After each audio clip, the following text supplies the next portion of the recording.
All right. Um, Beautiful. So, yeah, what I'd like to do is basically talk through four things.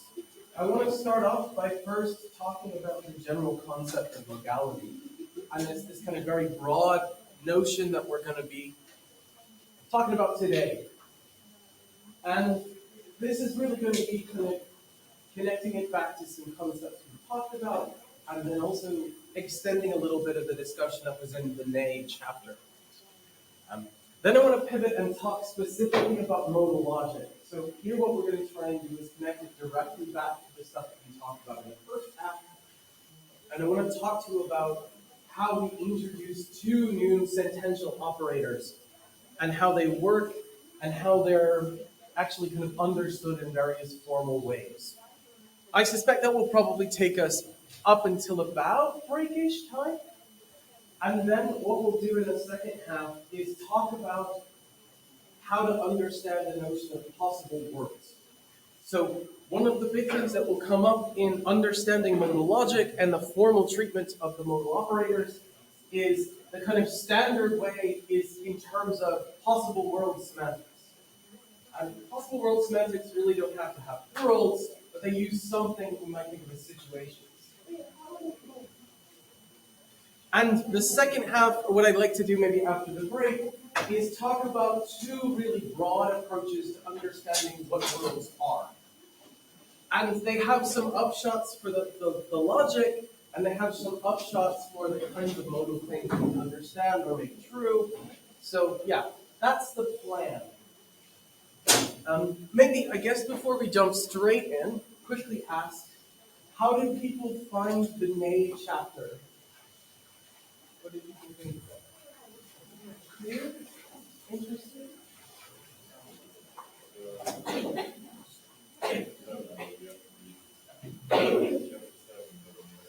Yeah. Of the possible world stuff. It's weird. That's kind of why it's fun. So we'll talk through about some of the stuff, and then yeah, hopefully we'll be a little bit clearer and stuff going forward. So again, the first thing. Oh, and I was presumptuous. Wow, let me get that word right. Presumptuous about how to run this session. But how do people want to go? Should we go for a bit of a break? Is that okay? Cool. So that's what we'll aim to do. Aim for around 9:30ish, give or take. So let's start off again by talking about this basic concept of modality. And the way to get a run at it is by just thinking about modal facts. So modal facts are facts, claims about what's merely the case. Sorry, maybe better. They're not about what's merely the case, but they're about what must be the case, or what might be the case, or what could be, or what might not be. It's a little bit handy to run at this by examples. So starting off, this used to properly be black. Now it's slightly faded. But my sweater is black is true, but it doesn't have to be. Right? If I really wanted to, I could take the sweater home and bleach it and then dye it. So my sweater would be gray, say, or blue, or green. So we have a claim that's technically false. My sweater is not in fact gray, but it's possibly true. It could be. Another kind of weird one is my sweater is a sweater. Now on the face of it, we might think, that has kind of a ring of it must be the case. If this thing were to exist, well then it would have to be of this type. It wouldn't really make sense for this very object to exist and be, say, I don't know, a ship or a person. Again, kind of debatable, but it feels like that's true, but it has something stronger than just mere truth. That it must be the case. It has to be. And on the flip side, you might say something like, my sweater is a flying nuclear powered wombat, right? That's not just false, but it looks like it's just, it has to be false. It must be false. Again, you might debate the particular examples. What's important is you get roughly the kind of whole here, right? There are some things that are true. There are some things that are in fact false but could be true. There are some things that aren't just true but must be that way. And then there are some that no matter how hard you work, you could never make them true. These should all sound like very familiar notions, right? We talked about these way back in lecture 1. Remember, with necessary truths, necessary falsehoods, and contingencies. Now, these kinds of claims are modal. They're about modes of truth, ways things could be true or false. And modal claims are honest to God, just everywhere in philosophy. A lot of times when we give definitions, what we're trying to do is to say, necessarily, whenever you have this, you're always going to have this. Or, another really good one is, you might have come across this already, ought implies can. If you ought to do something, then it must be possible for you to be able to do it. This is a pretty broad principle. Ethics. Have you guys done Descartes yet? Have you talked about Descartes yet? So, I mean, the whole Cartesian project, Cartesian dualism, is predicated on this idea that you can separate out the mind from the body. You could have one without the other. And the fact that you could have one without the other means they're not identical or there isn't independence. And one that you'll talk about next, I think it was next year or next semester when you do philosophy of mind. Physicalists say things like the mind or the mental supervenes or depends upon the physical. So that you couldn't have a mind without a body. So two sides of this coin, right? Whether they're possibly separable or it's impossible to separate the two. Now again, I don't really care about the truth or falsity of any of these, but note what's interesting about all three of them is they feature these modal notions. Can. Implicit here is an impossibility claim, a necessity. If you have the mental, you must have the physical. There's a necessary connection. And these are just a few cheap and cheery examples. You can honestly find this sort of can and must talk all over the shop in philosophy. And not just in philosophy, but quite a few areas. So as I said, modal claims concern modes of truth. And this isn't strictly correct, but we can roughly understand them as involving form. And we explicitly talked about 3 before, but we can just draw them out. So we have something like possible truth. That's a claim that could be true. Note these also include the things that are actually true. So my sweater is black. That could be true, and we know it could be true because it is. Contrast that with necessary truths or necessarily truths. Right? These are not just true, but they must be the case. It's actually hard to find ones that are like this. Arguably, mathematical claims are necessary truths. We talked a little bit about tautologies being a type of necessary truth. Logical truths, if you remember those from first order logic, they were all necessary truths. But which ones in natural language we're going to find, well, that's, again, a topic for debate. We have contingencies. These are claims that could be true or could be false. So class started at 8:45 today. That is true, but there's a nearby possible world where they would have given us a much more safe, sane, and sensible time. We take what we can. And then we have necessary falsehoods or impossibilities. These ones are always false and must be false. Again, hard to find specific examples. Arguably incorrect mathematical claims are touchable. Yeah. Good. So let's think about that for a second. Possible truths is just a claim that could be true. So as we've defined it here, all necessary truths are also possible truths. Because if you're necessarily true, it must be possible for you to be true. Because you're true in every situation. There's no way for you to be false. But you're not contingent. In order to be contingent, it must be possible to make you true and possible to make you false.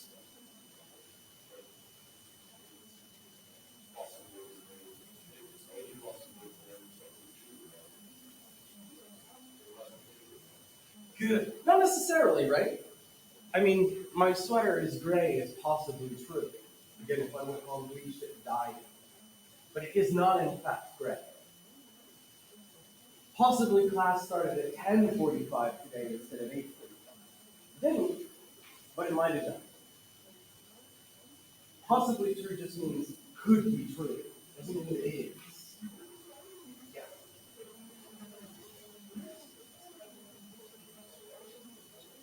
Yeah, exactly.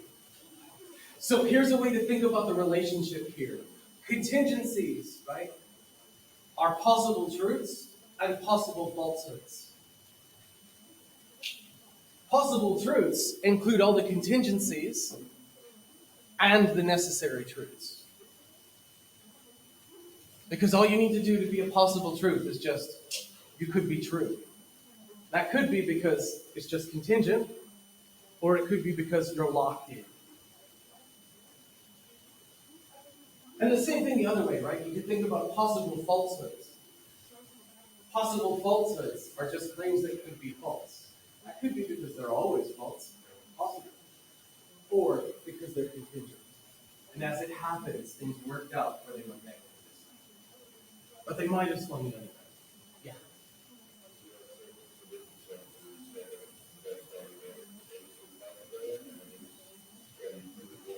Yeah.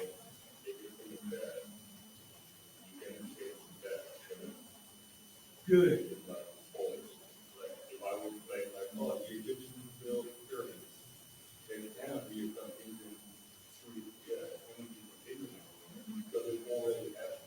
Good. So when we're thinking about modality, when we're thinking about this sense of possibility, possibly true and possibly false, it doesn't necessarily mean mutable in the future.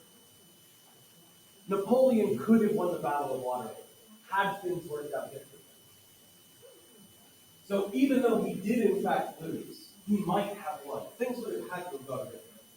But there's a possibility. So that's the modal notion, right? That sense of possibility. And it's closely tied to future mutability. But it doesn't have to be. Precisely for the kinds of cases we were just talking about. Right? Napoleon could have won. Class could have started 10 minutes late because I spilled my coffee or something like this. There's that sense of possibility that we're invoking when we're talking about this. Now we might think, and this is where the kind of metaphysics kind of gets in. We might think, look, the past it's not just not mutable. We can't just sort of change it, but it's necessary in this really strong sense. And that's a view. That's a defensible view. But there's a kind of intuitive option where even past facts are at least possibly false. Yeah.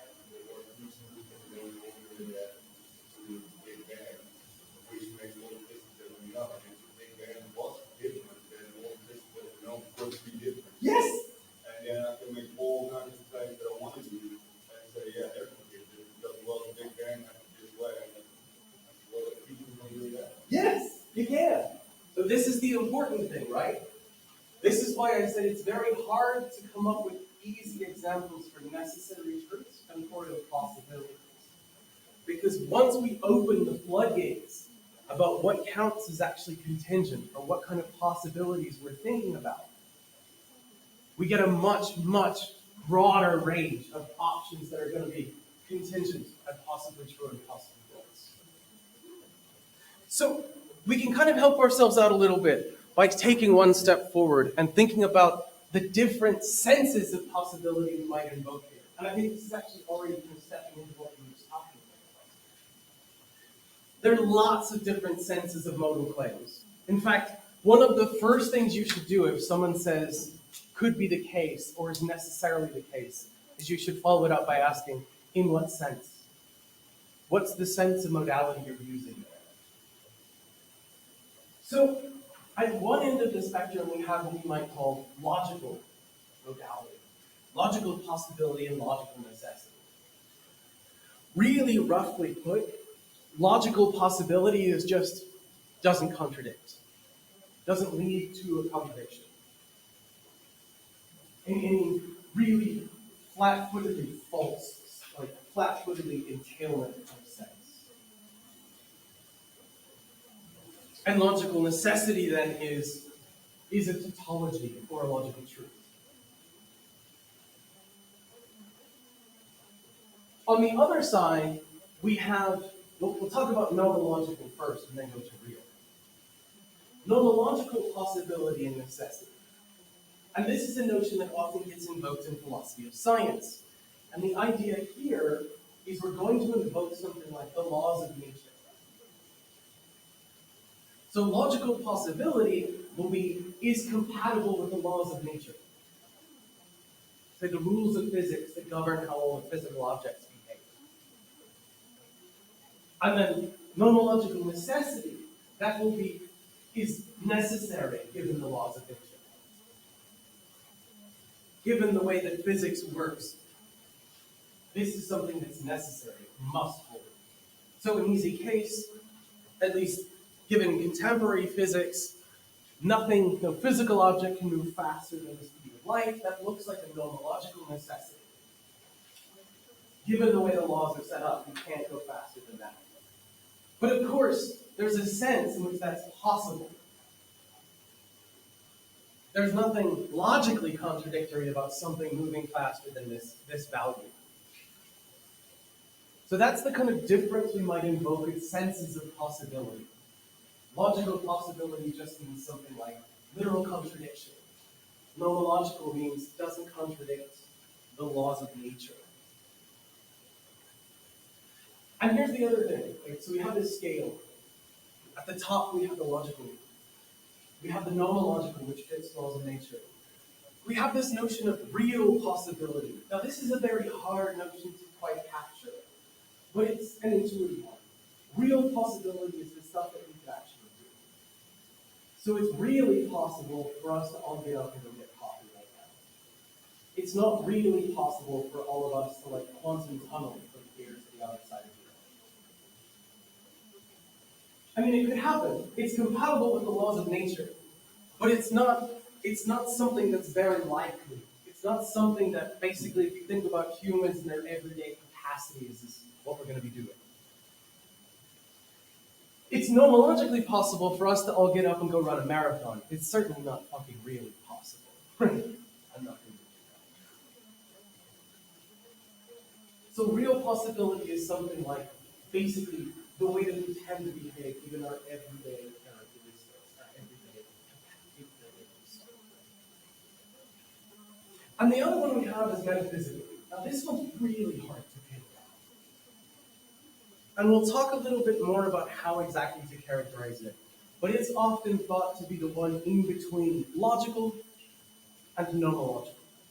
So it's stronger in some sense, it's in between logical possibility, which is just doesn't lead to a contradiction, and nomological, which is compatible with the laws of nature. So it's the kind of possibility you might say the laws of nature could be different. So instead of gravitation being a square rule, it's a cube rule, or a quadratic rule. And then the physical objects would have to behave very, very, very differently.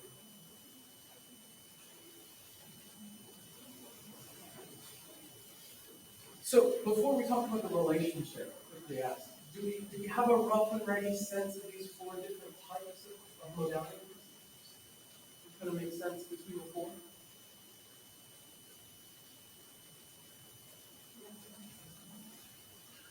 So the thing to note about them is they're often taken to be related. What you have is a kind of ordering. On the left, we have a kind of ordering from the top with the broadest notion of possibility to the narrowest.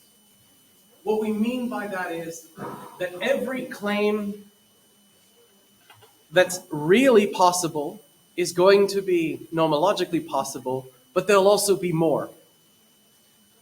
And then everything that's nomologically possible is also going to be metaphysically possible, and so will more things. And then when we get up to logical possibility, it will be the broadest because it will have the broadest number of claims. This kind of comes back to the suggestion a second ago, right? If we go back and change the Big Bang, cool, then we have a much wider range of possibilities open to us. That's exactly the kind of thing we mean when we talk about broader senses of possibility. More stuff becomes available. More stuff could be true because we're holding fewer things fixed. On the flip side, if we think about necessity, right, what must be the case, you have what's often called strongest to weakest ordering. So that is, anything that's logically necessary will be metaphysically necessary, but not vice versa. And similarly, everything that's metaphysically necessary will be nomenologically necessary, but not vice versa. And that makes sense. If you think about nomenological necessity as what's entailed by the laws of nature, well, what are some things that are going to be trivially entailed by the laws of nature? The laws themselves. So laws of nature are going to be nomologically necessary, but they're not going to be, say, metaphysically necessary or logically necessary. That is, the necessities kind of extend downwards. If you're logically necessary, you'll be necessary in all the weaker senses, but not the other way out. And then when you think about possibility, as you go up the chain, it gets broader and broader. So a jokey way to think about it is logical necessity is often called the Hulk necessity because it's the strongest there is. It dominates everybody else. It's a sad joke, but I know. So again, what we have is lots of different senses of possibility and necessity, lots of different flavors, if you like, of modality. And they're related, and they both are always going to have possibilities and necessities, what could be the case, what must be the case. And of course, corresponding senses of impossibility, because that's just what's not possible, or what must be false. And exactly how we relate all of these is tough to tell, but this is a fairly standard conception. Okay. So, this really broad notion of modality gets cashed out in modal logic. And modal logic is concerned with understanding the deductive behavior of necessity and possibility. And the core idea of modal logic is going to be to introduce two operators, the diamond and the box. The diamond is a sentential operator, and it's a way for us to express it's possible. And grammatically, it behaves in the same way that negation. That is, it always applies to a single sentence. It can be scoped over by other connectives. So, you might have A conjunction diamond B, or you might have the diamond all the way on the outside. Diamond A conjunction B. So, diamond expresses possibility, box expresses necessity. Again, both of those sentential operators, both of them have the same basic grammatic structure.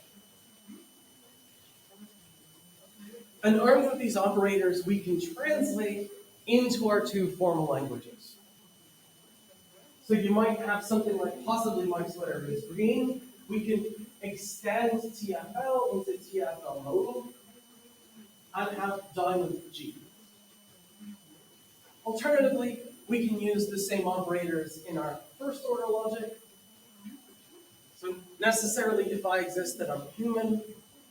I'm saying it, right? We'll have something like the box. There exists something. If it's Nathan, then Nathan's human. again, we can quibble about this. What's important is you get a broad idea of how these operate. So here's the big thing. It would be really cool if these two operators were truth functional. They are not. It's a shame that they are not. And we can see why they're not just simply by thinking about some of the notions we had a second ago. So going back a few slides. Think about the different types of sentences we went through. If you have something that's in fact false, but possibly true, then diamond that sentence is true. So the actual falsity of that sentence, in that case, gives you truth when you attach the diamond. But if you have something that's necessarily false, and you stick the diamond in front of it, you get something that's false. Because it's not possible to make that thing true. So we don't get truth functionality. The mere truth or falsity of the sentences doesn't tell us whether the modal operator is true or false. So it's a shame they're not truth functional. But we can still understand them in other ways. And one of the big tricks of modal logic is trying to figure that out. So one of the neat things is our operators are incompatible. We can say that box P, if and only if, not diamond, not P. That is necessarily P, if and only if it's not possibly not P. Which makes sense, right? If something's necessarily true, it's not possible for it to be false. Similarly, diamond P, if and only if, not box, not P. That is, something's possible if and only if it's not necessarily false. Because if it's necessarily false, well, then there's no way to make it possibly true. And again, both ones are not truth functional, which is a shame.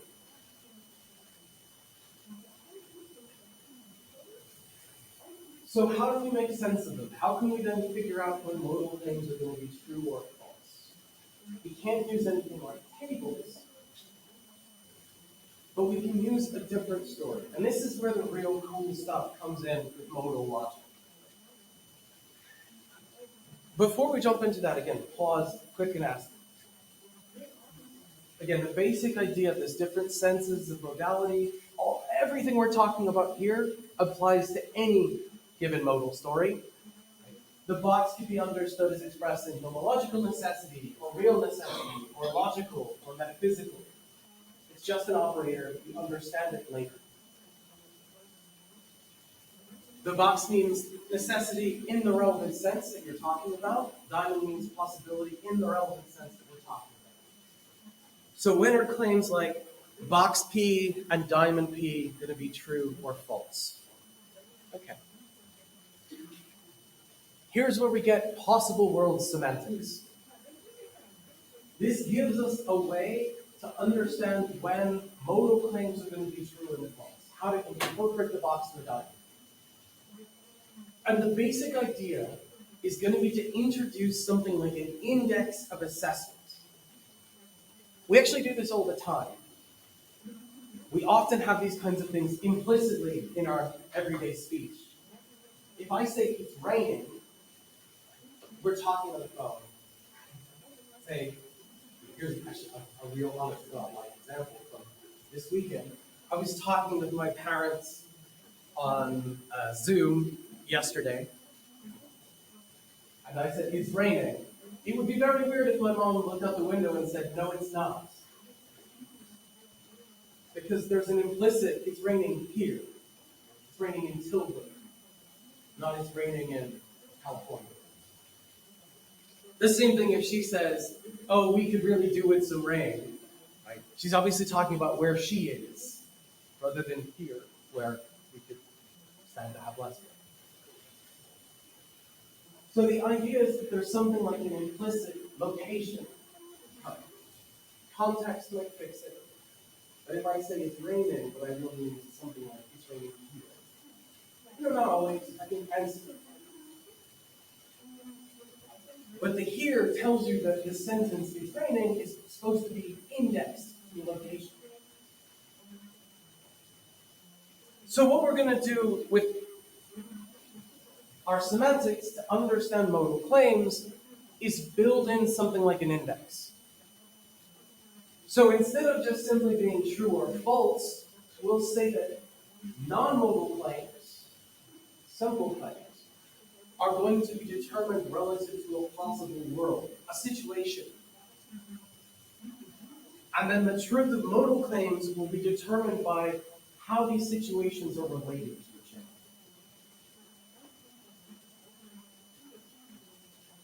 We're going to define what we'll call an accessibility relation, and it will hold between situations. And accessibility is going to determine when box and diamond claims are true or false. So the basic idea, let's use a slightly different example. Possibly my shirt is blue. Well, sure, possibly true. Here's one way we could understand it. It's not actually blue, but it can be related to a sweater close by that's blue. And I may be able to tell the kind of process I would take to go from this to a color like that. There's an accessibility relation between this object and something that's sufficiently like it that has the property we want to say this can access a world, a situation where things are the way we might want it to be. Do we see the thought? Another way to come at it, right? It was in fact raining in Tilburg when I spoke to my parents. So my parents, located in Northern California, because they could access Tilburg, in this case via Zoom. It's going to be true for my mom that possibly it's raining. There's an access to a possible situation where it is raining. It isn't actually raining where she was. God, she wished it did. But you can access a possible situation where it's the case. Another really simple one, and I imagine some of you need to think about it. You're here now, which I'm very happy that you are. But you can very easily imagine a situation where you didn't get up and decided to stay at home. You're safe and home and warm and comfy in your bed. So there's a possible situation where you are still tucked into bed, all cozy, warm, and sleeping. You can access that situation. In this case, probably by something like imagination. And it's via accessing that situation that you can say something like, I could have stayed home. I could have been in bed right now. And that's why that's true. The could claim, the possibility claim is true because there's a situation you can access via imagination where it is in fact the case that you're in bed, asleep and comfortable. That's this kind of notion. So we have indexes, situations, and the relation between situations of access. And that access is the way that we're going to understand modalities.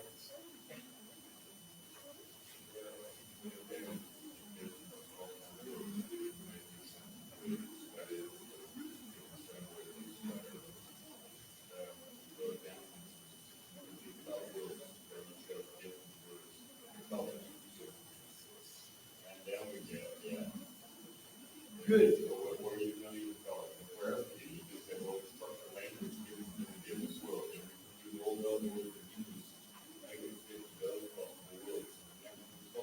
So importantly, one of the things we're thinking about here isn't how the people in that world talk. We're talking about the structure of that world. So we can still use our language to describe it, even if they use different terms and have different notions and everything like that. We carve it up the way that we do, and that's what's going to fix what's happening. So it doesn't really matter how they think about it. What matters is what's actually going on. Okay. Yeah, obviously we're going to be restricted by what we can kind of talk about it. Sure. Which is fair, because we got to carve up this world too. Right? So, yeah. Again, that's the core idea. There's going to be this relational semantics. We have the indexes to worlds. We can reach out and access them in some way. And they're going to be different. Each situation is going to give us some way the world might be. And it's by accessing them that we can then say things could be this way or that way. Okay. So, more formally, what we're going to do is we have a triple. We have W, which is a set of possible worlds. These are all the different ways things could be. We're going to have R, which is a relation between the worlds. This is the accessibility relation. Can you see the other worlds? And how is it that you see them? How many of them do you see? And then we have V, which is a valuation function. And it does just like what it says. A valuation function determines the truth values of atomic sentences. But this time what it does is it determines the truth value of atomic sentences at worlds. So effectively, V tells us, hey, in world 1, P is true. In world 2, P is false. In world 3, P is true. In world 4, P is false, etc., for all of the atoms. And if we're dealing with truth functional logic, we know that once we fix the truth values of all the atoms in all the worlds, we get all of the truth values of the complex sentences too. So basically, we can think of each world as a valuation. And now, what R is going to do is tell us how the valuations can see each other. Or, rough and ready, W gives us the multiverse. Here's all of the different ways things can be. R is how well the different worlds in the verse can see each other. And V tells us what each world in the verse is like. Oh, this is the one where everybody's Cronenberg. Oh, this is the one where everyone's snake people.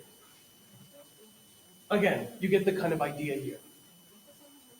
And how well we populate W will tell us how many different ways things could be.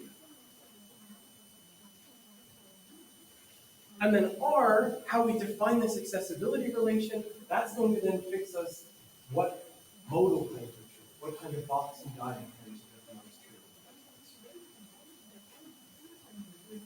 So again, this is a relational account, and this will help us define the truth or falsity of box and diamond.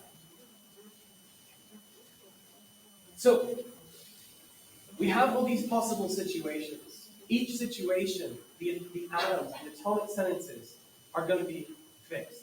The truth values of them are fixed. And then this accessibility relation between them is going to tell us when box and diamond claims are true. And here's how it does it. It does it through what we'll call the Leibnizian biconditions.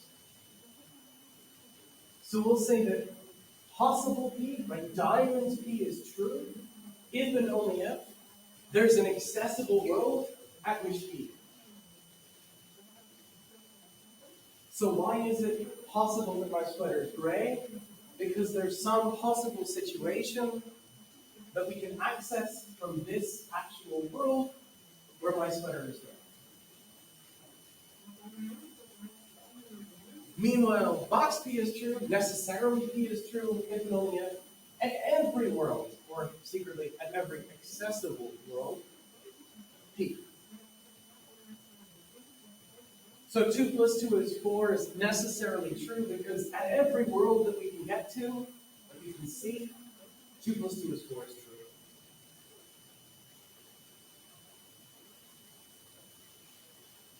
So note, what we take as worlds, what we take as accessibility, what we take as evaluation functions can vary.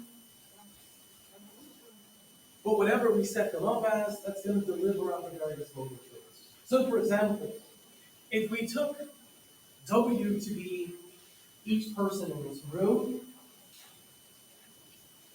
and then we thought about, is it possible for someone to not be in this room? It would come out as not possible. Because if our W's were just the people in this room, and accessibility was merely looking at each other, say, we couldn't see anybody outside the room. They were just simply outside of our multiverse.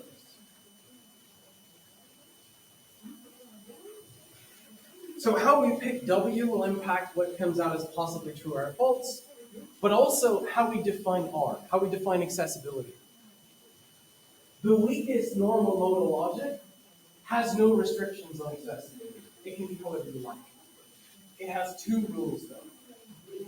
It has necessitation, which says that if something's a theorem, then it's necessarily true. Or to put it another way, if something is a tautology, then it's necessarily true. And it has a distribution rule. So if you have the box in front of a conditional, you can then distribute it to the antecedent of the constant. If you have these two restrictions on accessibility, you get the weakest modal logic, which is K. Don't stress too much about it. What we can do, though, is take K and modify accessibility to give us stronger and stronger modal logics. But the basic idea is always the same. So here's the first move that we tend to make. If you make accessibility reflexive, that is, you make it so that every world can see itself, then you get what's called M. This is the slightly stronger logic than K, because more things will be necessary. In particular, M gives us this claim. That is, if something's necessary, then it must be true. Which is pretty fucking intuitive. That is, if something must be the case, then it is the case. Because it must be the case means what's necessarily true.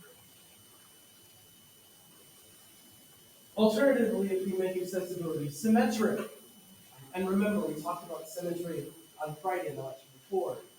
Symmetry is where if A can see B, then B can see A. It goes back and forth. If we make accessibility symmetric, we get that if something's the case, then it's necessarily possibly true. Again, don't stress too much about all of these principles, but these are things that will come up, at least occasionally. So I want you to be vaguely familiar with them. So if we make it reflexive, we get something. If we make it symmetric, we get something. You can guess what happens next, right? What's the third property we might make it? It might be transitive. And if we make accessibility transitive, we get what's often called the S4 principle. That is, if something's necessary, then it's necessarily necessary. It's not just that it must be the case, but that it must be that it must be the case.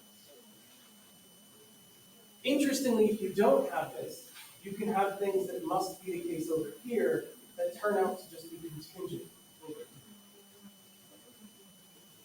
The laws of mathematics might weaken as we move out into the weird edges of the multiverse. And finally, and this is the big one, if we make accessibility reflexive, symmetric, and transitive, if we make it have all three properties, we get what's called the S5. This is the strongest normal modal logic. And this one gives us that if something's possibly true, then necessarily it's possibly true. This is very handy because basically with S5, what you get is every world can see every world. Everybody can access everybody. All of the ones below that are slightly weaker in various degrees.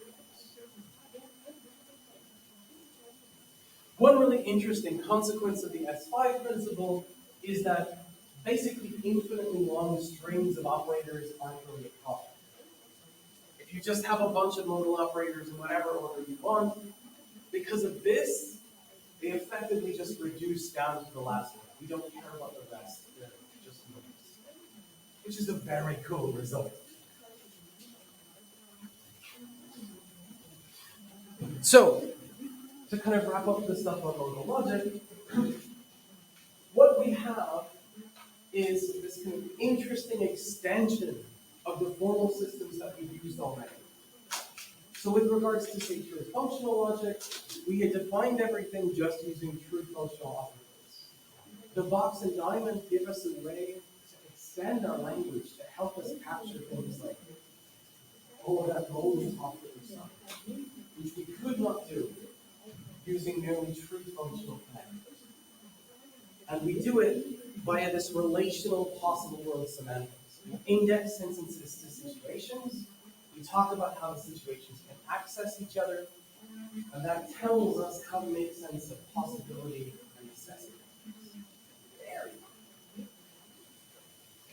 And there's been a lot of work on playing around with strengthening and weakening this accessibility relation in different ways to give us different modal logics.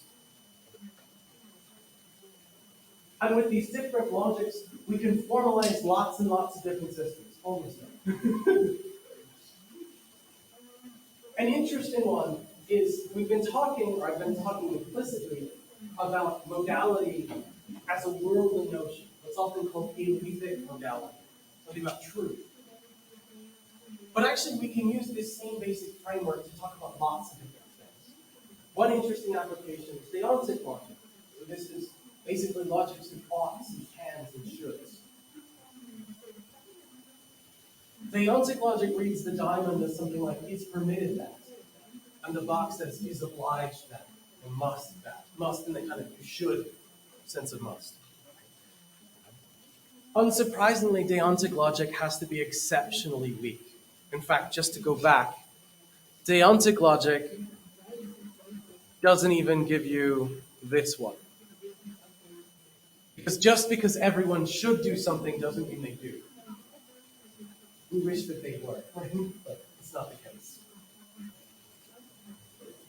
You can similarly map epistemic logic using these kinds of things, right? You can have the box as knows and diamond as something like believes. You can do temporal logic with this. You can have the box as will always be the case, the diamond as at some time will be the case. Then you introduce a future and a past operator.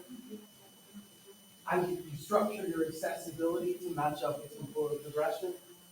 This sort of formal system is amazing. All you need is this relational semantics. So yeah, that's the core of modal logic.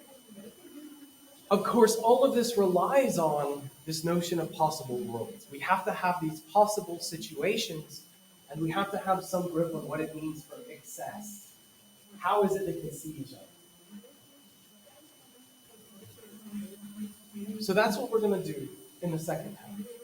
After we take a little break, we're going to come back and talk about what exactly it means to believe in possible worlds, what sort of thing they might be, and how they can do this world. So let's take a break until 45, so just about 10 minutes, and we'll go from there.